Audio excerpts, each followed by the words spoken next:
غوث قطب ابدال یہ سب مل کر اس صحابی رسول صلی اللہ تعالی علیہ وسلم کی شان اور ان کے مقام و مرتبہ کا مقابلہ نہیں کر سکتے. سبحان اللہ سبحان تو اللہ. یہ سب شانیں، یہ سب عظمت جو اس صحابی رسول کو ملی وہ تاجدار کائنات صلی اللہ تعالی علیہ وسلم کی اس ایک لمحے کی صحبت سے ملی. اور اسی صحبت کی نسبت آقا علیہ السلام نے فرمایا اصحابی کن نجوم، میری اس صحبت نے اس صحبت پانے والوں کو ایک روشن ستارہ بنا دیا. سبحان اللہ. بِأَيِّهِمْ اقتدیتم اہتدیتم، پس ان میں سے جس کی بھی اقتدا کرو گے ہدایت پا جاؤ گے. سبحان اللہ. تو جہاں صاحب اگر آپ کی بات کو میں سمیٹوں تو جس نے حالت ایمان میں کلمہ پڑھتے ہوئے آقا علیہ السلام کی زیارت کر لی اور پھر اسی ایمان پر اسے موت آئی تو ہم اس کو صحابی کہیں گے. اب دنیا کا ہر منصب بندہ اپنی محنت سے کسب سے حاصل کر سکتا ہے روحانیت میں، مگر یہ شان کسی کو عطا حضور علیہ السلام کے وصال کے بعد کسی کو نہیں. یہ آقا کی صحبت کے بغیر میسر نہیں آ سکتا. سبحان اللہ. اور یہاں ایک پل کے لیے جس کو صحبت ملی، اگر اس صحابی کا یہ مقام ہے تو پھر وہ خوش نصیب صحابہ جن کی ساری زندگیاں حضور کے قدموں میں گزری، جن کا ایک ایک لمحہ حضور کی بارگاہ میں گزرا، جن کا ایک ایک پل حضور کی بارگاہ میں گزرا، اور جنہوں نے آقا کے ایک اشارہ آبرو پر اپنا تن من دھن سب کچھ حضور کے قدموں پر نثار کر دیا، پھر یقیناً ان صحابہ کرام کی عظمت اور شان کا عالم کیا ہو. رانا صاحب، منہاج القرآن نے اس زمانے اور اس صدی میں امت کی فکری رہنمائی کی ہے. میں چاہوں گا اس نشست سے بھی لوگوں کو فکری رہنمائی مل جائے. بہت سارے عقائد کی اصلاح کی ضرورت ہے. سیدنا عثمان غنی رضی اللہ تعالیٰ عنہ کے فضائل پر بات ہو رہی ہے. ہم آج اس کی نشست میں اپنی عقیدتوں کا خراج ان کو پیش کریں گے. وہیں میں چاہتا ہوں کچھ لوگوں کو فکری رہنمائی بھی ملے. آقا علیہ السلام کی بارگاہ میں ایک جنازہ آتا ہے کہ یا رسول اللہ نماز جنازہ پڑھائیے. حضور علیہ السلام نے فرمایا لے جاؤ، میں اس کی جنازہ نہیں پڑھوں گا. عرض کیا یا رسول اللہ آپ نے تو کبھی کسی کے ساتھ ایسا نہیں کیا، اور میں اس لیے اس کے جنازہ میں شرکت نہیں کروں گا، یہ عثمان کے بارے میں بغض رکھتا ہے. اگر کسی کے دل میں حضور کے غلام کے بارے میں سیدنا عثمان غنی کے بارے میں بغض ہو، حضور اس کا جنازہ نہیں پڑھتے. اور آج ہم دنیا میں دیکھتے ہیں سنتے ہیں، بڑا دکھ ہوتا ہے، دل کو تکلیف پہنچتی ہے کہ بہت ساری زبانیں خلفائے راشدین کے خلاف کھلتی ہیں، بالخصوص شیخین کے بارے میں، سیدنا ابوبکر عمر کے بارے میں رضوان اللہ علیہ مجمعین. کیا کہیں گے آپ اس بارے میں؟ بسم اللہ الرحمن الرحیم. ران صاحب آپ نے بہت اچھا سوال کیا ہے. اس بات میں کوئی شک نہیں ہے کہ ہماری بدقسمتی ہے کہ جس دور سے ہم گزر رہے ہیں، لا علمی کی وجہ سے، جہالت کی وجہ سے بعض ایسے اعمال اور بعض ایسے اقوال بعض لوگوں کی زبانوں سے نکلتے ہیں جی کہ سچی بات ہے کہ ایک عام انسان سن کر وہ کانپ اٹھتا ہے. جہاں تک ان جلیل القدر ہستیوں کا تعلق ہے تو یہ بات پیش نظر رہنی چاہیے کہ ان کا مقام و مرتبہ تو جیسے صاحبزادہ صاحب نے بیان کی کہ تاجدار کائنات صلی اللہ علیہ وسلم کا جس شخص کو شرف صحابیت مل گیا، سبحان اللہ صحابی ہونے کا جسے شرف مل گیا، سبحان اللہ. اور وہ شرف بھی اتنا کہ جس نے ایک لمحے کے لیے بھی تک لیا، واہ اب قیامت تک کوئی بڑے سے بڑا بھی آ جائے تو اس میرے آقا کے ادنا سے صحابی کا مقابلہ بھی نہیں کر سکتا. سبحان اللہ سبحان اور ادنا بھی صرف اس بات کی وضاحت کے لیے کہہ رہا ہوں، ورنہ میرے آقا کا کوئی صحابی بھی ادنا اللہ نہیں ہے. وہ ہر صحابی ایک سے بڑھ کر ایک ہے. سبحان اللہ. یعنی جس نے ایک لمحے کے لیے بھی تکا، اس کے بعد کوئی عمل کرنے کی فرصت ملی یا نہ ملی، تو چہ جائے کہ یہ ہستیاں، اور یہ ہستیاں تو وہ ہیں کہ جن ہستیوں کے ایمان کو اللہ رب العزت نے اور خود تاجدار کائنات صلی اللہ علیہ وسلم نے قیامت تک آنے والی انسانیت کے لیے ایک ماڈل اور نمونہ بنا کر پیش کیا. سبحان اللہ سبحان اللہ. اب دیکھیں نا، پچھلے دنوں حضور شیخ الاسلام ایک موضوع پر گفتگو کر رہے تھے جس میں آپ نے یہ بات کی کہ انسان 3 قسم کے ہوتے ہیں. جی کچھ لوگ وہ ہیں جو ہدایت لینے والے ہوتے ہیں، واہ واہ. کچھ وہ ہوتے ہیں جو ہدایت دینے والے ہوتے ہیں، سبحان اللہ. اور کچھ ہستیاں ایسی ہوتی ہیں کہ جن پر اللہ کا وہ کرم ہوتا ہے کہ جن راستوں پر ان کے قدموں کے نشان لگ جائیں، اللہ ان کے قدموں کے نشانوں والی جگہ کو بھی خود ہدایت بنا واہ دیتا واہ واہ واہ. سبحان اللہ. ہے. وہ ہدایت کی راہیں بنتی چلی جاتی ہیں، جس راستے پہ ان کے قدم لگ جائیں آپ وہ دیکھیں، جگہ بھی ہدایت والی بن جاتی ہے. ہدایت والی بن سبحان جاتی اللہ. ہے. اور حضور شیخ الاسلام نے اس پر جو استدلال کیا وہ سورہ فاتحہ کے معروف کلمات تھی. جی ہم اللہ کی بارگاہ میں عرض کرتے ہیں اہدنا الصراط المستقیم، مولا ہمیں صراط مستقیم کی ہدایت عطا فرما. سبحان اللہ. اب کون سا صراط مستقیم؟ جی. نہیں فرمایا کہ وہ قرآن کی راہ ہے، ٹھیک.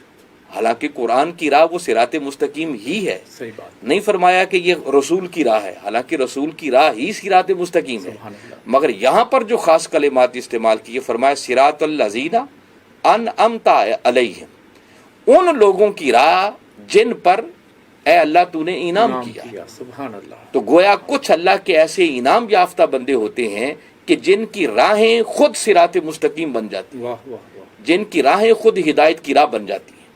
تو جن ہستیوں کی بات آج ہم کر رہے ہیں، بالخصوص میرے آقا کے جلیل القدر صحابہ کرام رضوان اللہ علیہم اجمعین، تو میں نے ایک جملہ عرض کیا کہ یہ وہ ہستیاں ہیں کہ جن کے ایمان کو خود تاجدار کائنات صلی اللہ علیہ وسلم نے، اور پھر ان سے بڑھ کر خود اللہ نے قیامت تک آنے والی انسانیت کے لیے ایک ماڈل اور نمونہ بنا کر پیش کیا. سبحان اللہ. سورہ بقرہ کو کبھی پڑھیں، جہاں منافقین کی علامات کا ذکر ہوا، بالکل ابتدا ہے سورہ بقرہ کی.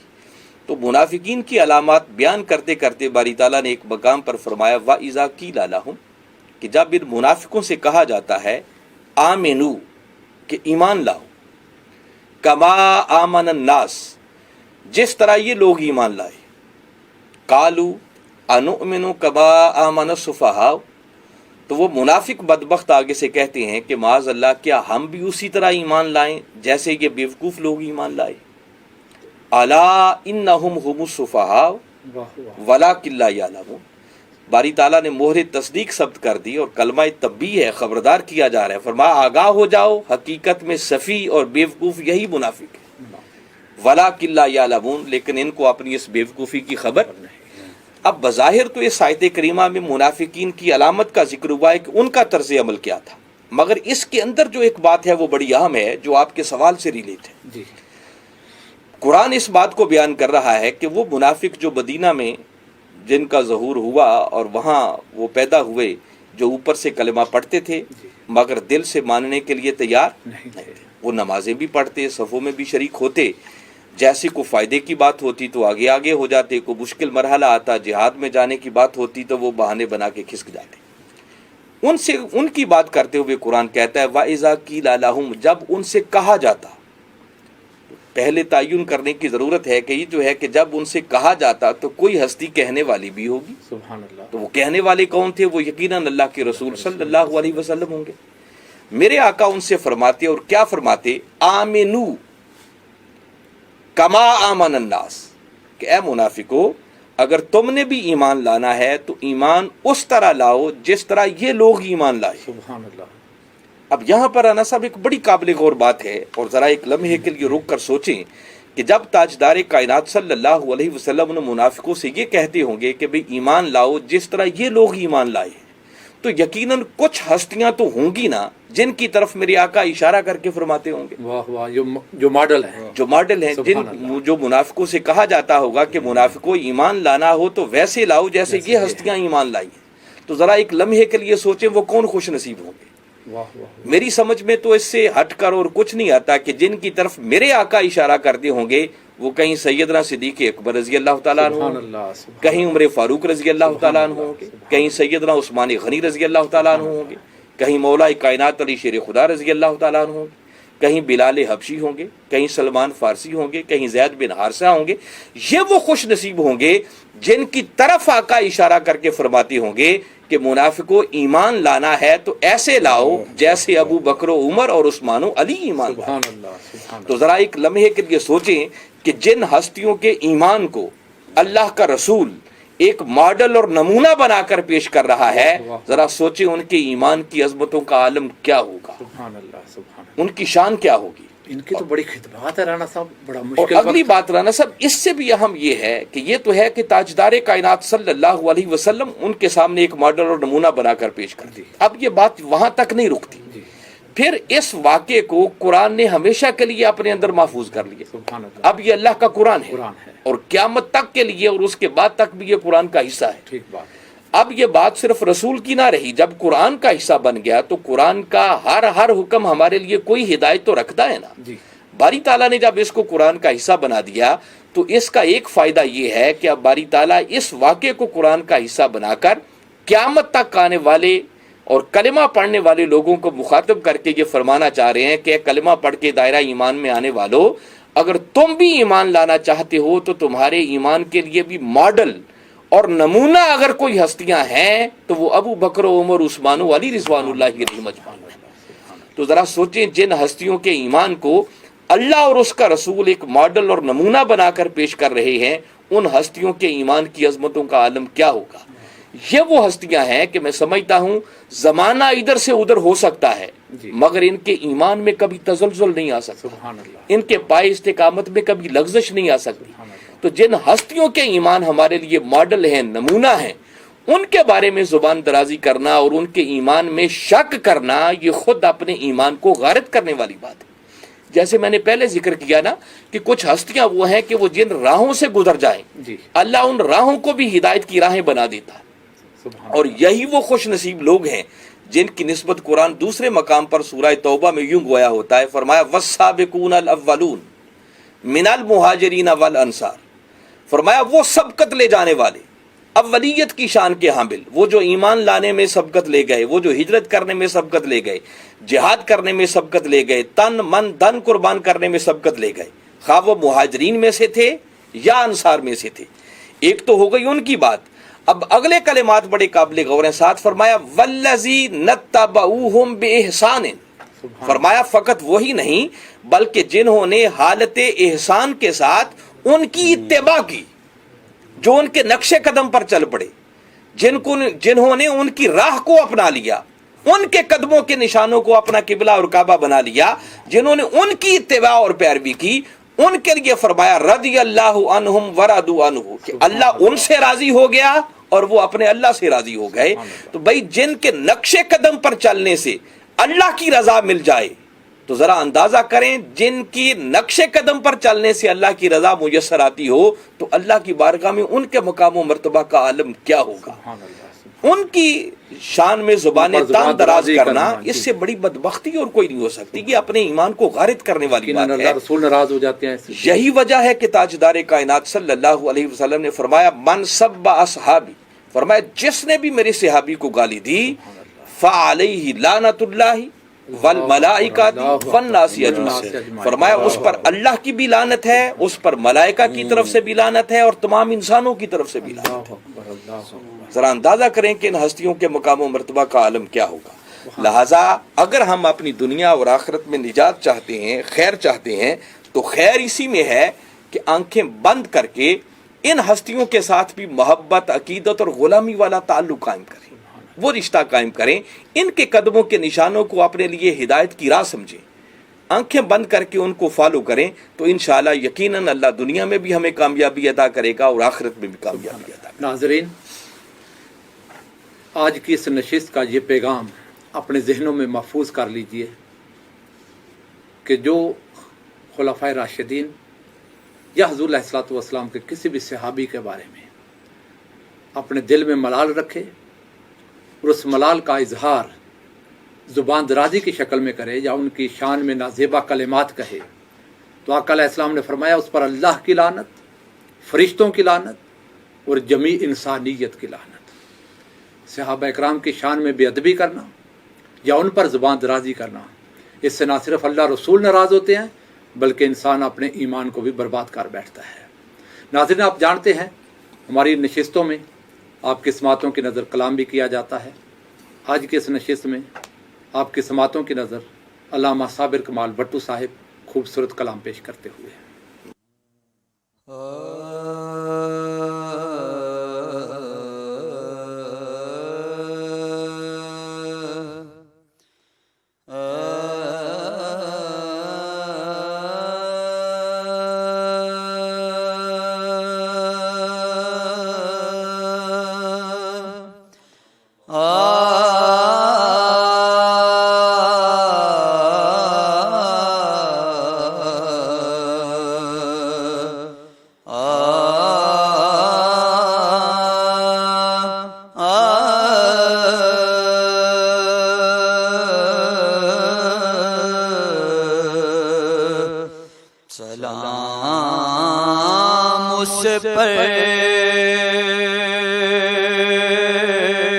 جو در دربار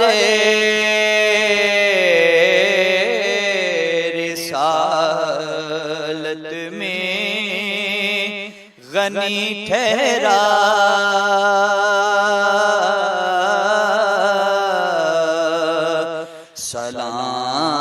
سلام اس پر جو دربار رسالت میں غنی ٹھہرا،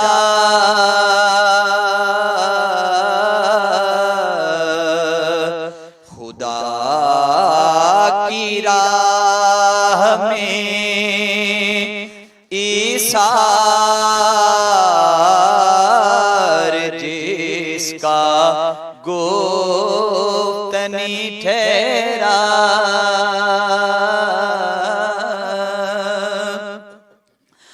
وہ عثمان غنی خوب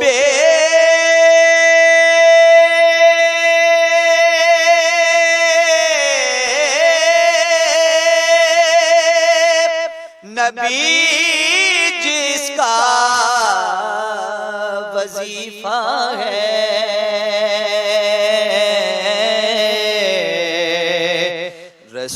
رسول اللہ کا جو تیسرا سچا خلیفہ ہے،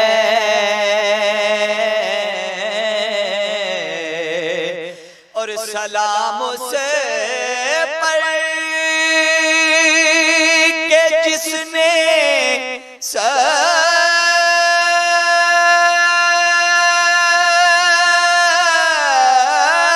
کتے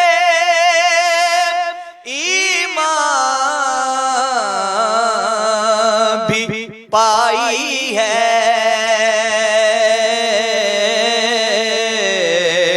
سلام اس پر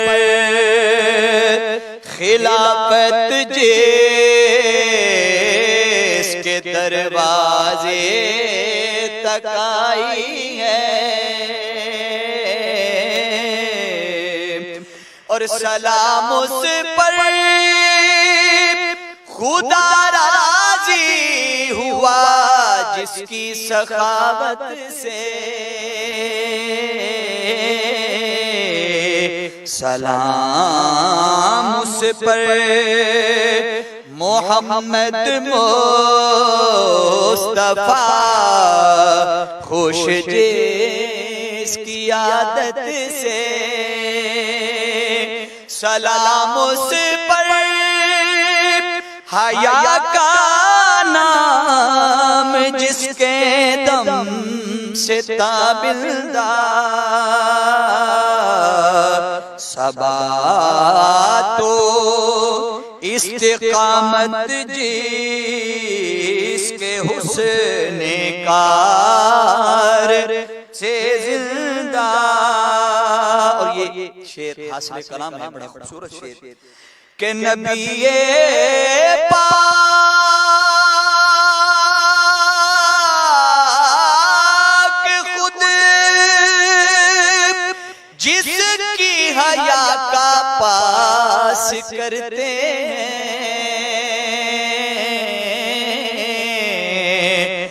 نبی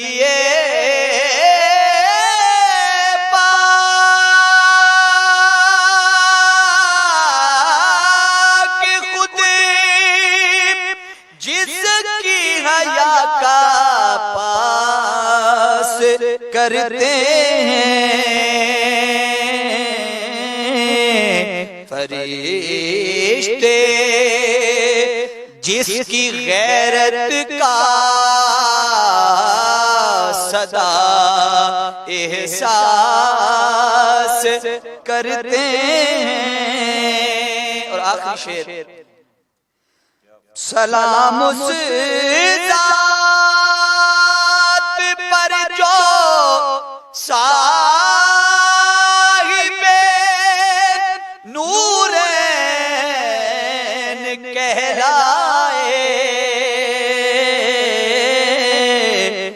نبی کی دختران پاک کو جو عقد میں لائے، سلام اس پر جو دربار رسالت میں غنی ٹھہرا۔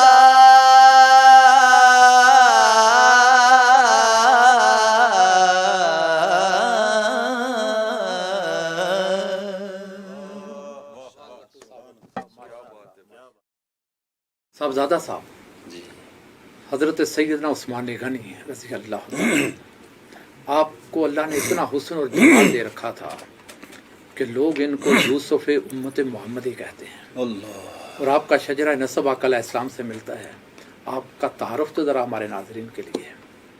ماشاءاللہ۔ سیدنا عثمان غنی رضی اللہ تعالی عنہ آپ کی وہ شخصیت ہے، جیسے میں نے پہلے عرض کیا تھا کہ آقا علیہ الصلوۃ والسلام کی جو نسبت صحابیت ہے، اس کے بعد آپ کی شخصیت کسی اور تعارف کی محتاج تو رہتی نہیں۔ سب سے بڑا حوالہ اور تعارف، سب سے بڑا حوالہ تو سبحان اللہ، آقا دو جہاں صلی اللہ تعالی علیہ وسلم کی ذات اقدس کے ساتھ وہ جو نسبت صحابیت ہے۔ سبحان اللہ۔ مگر علاوہ اس کے بھی اللہ رب العزت نے آپ کو کئی حوالوں سے شان، عظمت اور مقام عطا فرمایا۔ سبحان اللہ۔ آپ شانوں میں ذرا ذوالنورین کا بھی جی بتائیے گا۔ میں عرض کرتا ہوں کہ سب سے پہلے تو وہ خاندان قریش کے ایک بہت بڑے عظیم چشم و چراغ تھے، سبحان اللہ، سبحان اللہ، جن کا شجرہ نسب تاجدار کائنات صلی اللہ تعالی علیہ وسلم کی ذات اقدس کے ساتھ 5ویں پشت میں جا کے ڈائریکٹ مل جاتا ہے، سبحان اللہ۔ 5ویں پشت میں سیدنا عثمان غنی کا شجرہ نسب آقا علیہ السلام حضور سے اسلام کے ساتھ مل جاتا سبحان اللہ، سبحان اللہ۔ ہے۔ اور آپ کے والد گرامی عثمان بن عفان بن امیہ بن عبد شمس بن عبد مناف، سبحان اللہ، یہ 4 پشتیں ہیں، اور 5ویں پشت میں پھر ان کا شجرہ حضور اسلام کے ساتھ ملتا ہے۔ اور دوسری طرف اگر والدہ کی طرف سے اگر آپ دیکھیں واہ واہ واہ، تو آپ کی والدہ تاجدار کائنات صلی اللہ تعالی علیہ وسلم کی پھوپھی زاد بہن ہے۔ واہ واہ واہ، یعنی آپ کی والد والدہ گرامی کی حضور- طرف سے بھی حضور سے ملتے حضور ہیں، سے ملتے ہیں، اور والدہ کی طرف سے بھی آقا والدہ علیہ کی السلام طرف سے بھی وہ آقا علیہ الصلوۃ والسلام جی، کی والدہ کی طرف سے تو بڑا قریب کا رشتہ ہو گیا ماشاء پھوپھی اللہ۔ زاد بہن کزن ہے حضور علیہ الصلوۃ والسلام کی۔ سبحان اللہ، سبحان اللہ، حضرت عبد المطلب کی نواسی، حضرت ام بیدہ کی بیٹی، جی حضرت سیدنا عثمان غنی رضی اللہ تعالی عنہ کی والدہ محترمہ، تو گویا اس رشتے کے اعتبار سے وہ حضور علیہ الصلوۃ والسلام کے بھانجے ہوئے۔ بھانجے ہو گیا آقا علیہ السلام کے، سبحان اللہ۔ یہ حضور علیہ الصلوۃ والسلام کے ساتھ ان کی خاندانی اور خونی قرابت اور رشتہ ہے۔ پھر حسن کیوں نہ ہوتا آقا علیہ السلام کے خاندان سے۔ صاف ظاہر ہے کہ تاجدار کائنات صلی اللہ تعالی علیہ وسلم کے خاندان سے والدہ کی طرف سے بھی اور والد کی طرف سے بھی اتنا قرب کا رشتہ ہے، تو انوار مصطفیٰ میں سے ان کو ضرور یقیناً حصہ ملا ہے۔ سبحان اللہ، اور یہی وجہ ہے کہ آقا دو جہاں صلی اللہ تعالی علیہ وسلم نے جب اعلان نبوت کیا اور اعلان حق کیا، جی آقا علیہ الصلوۃ والسلام کے اس پیغام حق کو جن لوگوں نے سب سے پہلے قبول کیا، جن کو قرآن مجید نے کہا نا السابقون الاولون، واہ کہ جو ایمان میں سب سے سبقت لے گئے، واہ واہ، ان سبقت لینے والوں میں سیدنا عثمان غنی رضی اللہ تعالیٰ عنہ کا شمار سبحان ہوتا ہے۔ اللہ، سبحان اللہ، اور اللہ پاک نے ان کو اتنا بڑا اعزاز عطا کیا کہ حضور علیہ السلام پر ایمان لانے والوں میں وہ چوتھے صاحب ایمان تھے۔ واہ واہ واہ، یعنی آپ سے پہلے صرف 3 ہستیاں، سبحان اللہ، ایک تو مولا علی شیر خدا، جو کہ وہ تو حضور کی آغوش میں آغوش پلے میں تھے، پرورش وہ تو آقا کے گھر میں رہتے تھے، جی تو ان کے بعد پھر سیدنا ابو بکر صدیق اکبر رضی اللہ تعالیٰ عنہ اور حضرت زید بن حارثہ رضی اللہ تعالیٰ عنہ، سبحان اللہ، اور چوتھی ہستی سیدنا عثمان واہ، غنی واہ، رضی اللہ تعالیٰ عنہ۔ اور آپ کے القاب میں سے جیسے آپ نے ذوالنورین کا ذکر کیا، اس سے پہلے آپ کا ایک لقب غنی بھی تھا۔ سبحان اللہ، جب سے مسلمان ہوئے تو آپ نے پھر اپنا سب کچھ حضور کے قدموں پر نثار کر دیا، واہ واہ واہ واہ، جس کی وجہ سے انہیں غنی بھی کہا جاتا ہے۔ اور دوسرا اہم لقب ذوالنورین، واہ واہ واہ واہ، ذوالنورین کا لقب ان کو اس وجہ سے عطا کیا گیا کہ حضور علیہ الصلوۃ والسلام کی 2 شہزادیاں سبحان اللہ یکے بعد دیگر حضرت سیدنا عثمان غنی رضی اللہ تعالیٰ عنہ کے عقد میں آئیں، اللہ اکبر اللہ اور آقا علیہ الصلوۃ والسلام کی ان دو شہزادیوں کی اس نسبت کی وجہ سے اب صاف ظاہر ہے کہ وہ دو نور تھے جو حضرت سیدنا عثمان غنی کو میسر آئے. واہ واہ واہ اور یہاں یہ بات بھی قابل دھیان ہے ہمارے ناظرین کے لیے کہ اگر حضور کی دو شہزادیوں کی نسبت نے عثمان کو ذو النورین بنا دیا واہ واہ تو جس آقا کی نسبت کی وجہ سے وہ شہزادیاں نور بنی، اس مصطفیٰ کے اپنی نورانیت کا عالم کیا ہو، سبحان اللہ جن کو خالق کائنات نے سراج منیر کے لقب سے تعبیر فرمایا.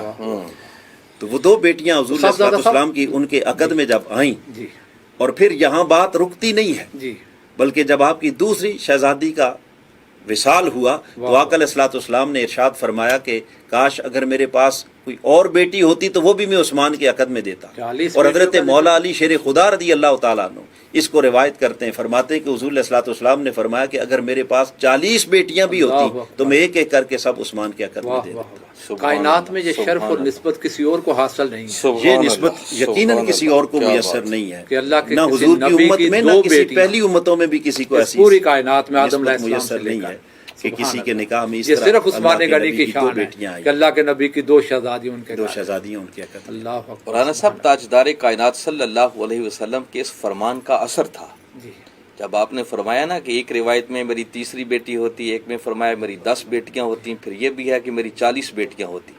تو آپ کے اس فرمان کا اہل بیت کے لوگوں پر اتنا اثر ہوا کہ بعد میں اہل بیت کے لوگ اپنی بیٹیوں کے رشتے عثمان کی نسلوں کو بھی دیتے تھے. سبحان اللہ کہ وہ نسبت وہ نسبت جو آقا صلی اللہ علیہ وسلم کی زبان مبارک سے ان کی ایک عظمت اور شان میں بات نکلی، اس کو مد نظر رکھتے ہوئے اب یہ ہمارا ٹاپک نہیں ہے، آگے جا کر انشاءاللہ اس سبجیکٹ کو ہم لیں گے کہ وہ کیا رشتے داری سبحان ہیں. اللہ. رانا صاحب میں آپ سے یہ گزارش کروں گا، آج آقا علیہ السلام کی محبت کی یا عشق کی بات ہوتی ہے تو کچھ لوگوں کو تکلیف ہوتی ہے کہ یہ محبت اور عشق کی باتیں کہاں سے آ گئی. تو میں چاہتا ہوں سیدنا عثمان غنی کا ذکر ہو رہا ہے رضی اللہ تعالیٰ، تو کیا ان کی زندگی سے کوئی ایسی رہنمائی ملتی ہے آقا علیہ السلام کی محبت کی اور عشق کی؟ اچھا ایک بات تو رانا صاحب یہ جو آپ نے کی ہے نا کہ محبت اور عشق کی بات سن کر بات لوگ اس کو عجیب سا فیل کرتے ہیں. جی میں چاہتا ہوں کہ تھوڑی روشنی میں اس پر بھی ڈالوں تاکہ اگر ایسی کوئی غلط فہمی ہو تو وہ بھی دور ہونی چاہیے. جی اس بات میں شک نہیں ہے کہ کچھ لوگ ایسے ہیں جو سرے سے اس محبت کے اور عشق کے منکر ہیں، ان کی تو میں بات ہی نہیں کرتا. ٹھیک ہے. ایک غلط فہمی ان لوگوں کے ہاں بھی پائی جاتی ہے جو اس محبت کا اقرار کرنے والے ہیں، ٹھیک ہے. جو اس محبت کو مانتے ہیں. اور میں ایک بڑی لطیف بات جو حضور شیخ الاسلام کے قدموں میں بیٹھ کر میں نے سیکھی ہے سبحان اللہ. وہ تحفہ تناج کی اس نشست میں اپنے سامعین تک پہنچانا چاہ رہا ہوں کہ یاد رکھیں کہ ایمان صرف تاجدار کائنات صلی اللہ علیہ وسلم کی محبت کا نام نہیں ہے.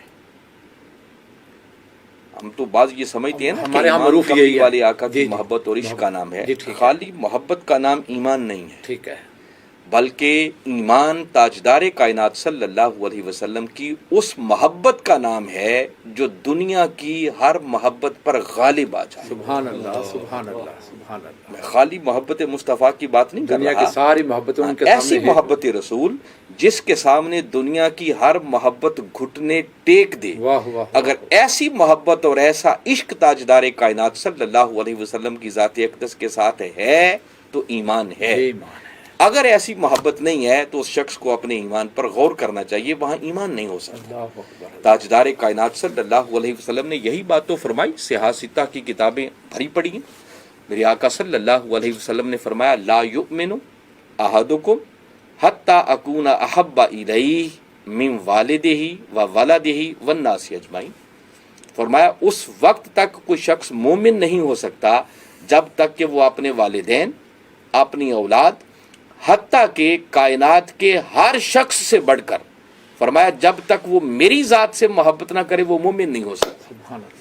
اب یہاں وہی قابل غور بات جس کی طرف میں اپنے سننے والوں کو متوجہ کرنا چاہ رہا ہوں، میرے آقا صلی اللہ علیہ وسلم نے یہ نہیں فرمایا کہ مومن وہ ہے جو والدین کی طرح مجھ سے محبت کرے یا اپنی اولاد کی طرح مجھ سے محبت کرے. نہیں، فرمایا وہ مومن تب ٹھہرے گا جب وہ اپنے والدین کی محبت سے بھی بڑھ کر پہلے میری ذات سے محبت نہ کرے. سبحان اللہ سبحان اللہ. اولاد کی طرح محبت نہیں چاہیے. بالکل ٹھیک جب تک اولاد کی محبت پر بھی کملی والے آقا کی محبت غالب نہ آ جائے تب تک وہ مومن کہلانے کا حقدار نہیں ہے. سبحان اللہ. اور والناس اجمعین کے اندر اب تیسری بات جس کا پوری انسانیت کی طرف اشارہ کرتے ہوئے یہ بات کہی جا رہی ہے، جس کا مطلب جو سمجھ میں آتا ہے کہ لگتا یوں ہے کہ آقا یہ فرما رہے ہیں کہ کائنات انسانی کے اندر جو بھی محبت کا تصور پایا جاتا ہے، جب تک وہ ہر تصور محبت نیچے نہ رہ جائے اور کملی والے آقا کی محبت اس محبت پر غالب نہ آ جائے، تب تک وہ مومن کہلانے کا حقدار نہیں ہے۔ سبحان اللہ، سبحان اللہ۔ تو ایمان تو نام ہی تاجدار کائنات صلی اللہ علیہ وسلم کی محبت اور عشق میں فنا ہو جانے کا۔ سبحان اللہ، سبحان اللہ۔ تو جو شخص سرے سے اس محبت کا انکار کر دے، اس کی حالت پر ترس آتا ہے کہ اس بیچارے کو حقیقت کی ابھی خبر ہی نہیں ہے، تو اس محبت کے بغیر چارہ نہیں ہے۔ سبحان اللہ۔ تو ذرا ایک لمحے کے لیے سوچیں، جب اس محبت کے بغیر چارہ نہیں ہے تو پھر وہ لوگ جنہوں نے خود تاجدار کائنات صلی اللہ علیہ وسلم کو اپنی آنکھوں سے تکا ہوگا، ان کی صحبت میں بیٹھے ہوں گے، ان کی زبان مبارک سے یہ ارشادات سنے ہوں گے، صبح و شام آپ کی مجلس میں بیٹھ کر ان کو صحبتیں میسر ہوں گی، آپ کے معجزات جنہوں نے دیکھے ہوں گے، تو ذرا چشم تصور میں لائیں ان کی محبتوں اور جان نثاریوں کا عالم کیا ہوگا۔ سبحان اللہ۔ اور انہی میں سے سیدنا عثمان غنی رضی اللہ تعالیٰ عنہ ہے۔ میں صرف ایک ایمان افروز بات بتاتا ہوں جس سے آپ اندازہ کر سکتے ہیں کہ ان کا تاجدار کائنات صلی اللہ علیہ وسلم کی ذات اقدس کے ساتھ محبت اور عشق کا والہانہ کیسا تعلق ہے۔ یہ صلح حدیبیہ کی بات ہے جی۔ کہ 1500 یا 1700 صحابہ کرام رضوان اللہ علیہم اجمعین جو میرے آقا کے ساتھ جا رہے تھے، حدیبیہ کے مقام پر آپ لوگوں نے پڑاؤ کیا، جی۔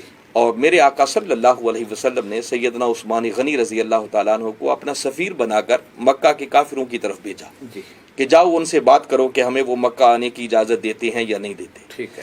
قربان جائیں سیدنا عثمان غنی رضی اللہ تعالیٰ عنہ کی اس عظمت اور شان پر بھی کہ جن کو آقا نے اپنی سفارت کے لیے نمائندہ مصطفیٰ بن کے جا رہے ہیں۔ یہ ایک الگ اعزاز تھا۔ سبحان گئے، مکہ کے کافروں سے بات چیت ہوئی اور انہوں نے صاف انکار کر دیا کہ عثمان اس مرتبہ بھی تمہارے نبی کو اور عمرے کے لیے آنے کی اجازت نہیں ہے۔ ٹھیک ہے۔ جب آپ پلٹنے لگے جی۔ تو پلٹتے ہوئے دیکھ کر وہ مکہ کے کافر، یقیناً عثمان غنی رضی اللہ تعالیٰ عنہ مکہ میں پیدا ہوئے تھے، وہیں پروان چڑھے تھے، پلے بڑے تھے، تو وہ سب جاننے والے تھے، کئی آپ کے رشتہ دار بھی ہوں گے۔ جب آپ واپس آنے لگے تو آواز دے کے کہنے لگے کہ عثمان تمہارے نبی کو تو اجازت نہیں ہے، تم آئے کھڑے ہو، کعبہ تمہاری نظروں کے سامنے ہے، 6 سال بیت گئے، تم لوگوں نے کبھی اس گھر کا طواف نہیں کیا، تم اگر طواف کرنا چاہو تو کر سکتے ہو۔ قربان جائیں سیدنا عثمان غنی رضی اللہ تعالیٰ عنہ کی اس عشق رسول پر، اس غیرت رسول پر سبحان اللہ۔ صلی اللہ علیہ وسلم پر آپ پلٹ کر فرمانے لگے کہ مکہ کے کافروں، کیا تم نے ہمیں اتنا ہی لالچی سمجھ لیا؟ واہ واہ واہ واہ واہ۔ اس گھر کے ساتھ ہماری نسبت کیا تھی؟ ارے جس گھر کا بتایا جس ہستی نے، ان کو تو تم آنے کی اجازت نہ دو اور خالی ہمیں کہتے پھرو کہ ہم طواف کر لیں۔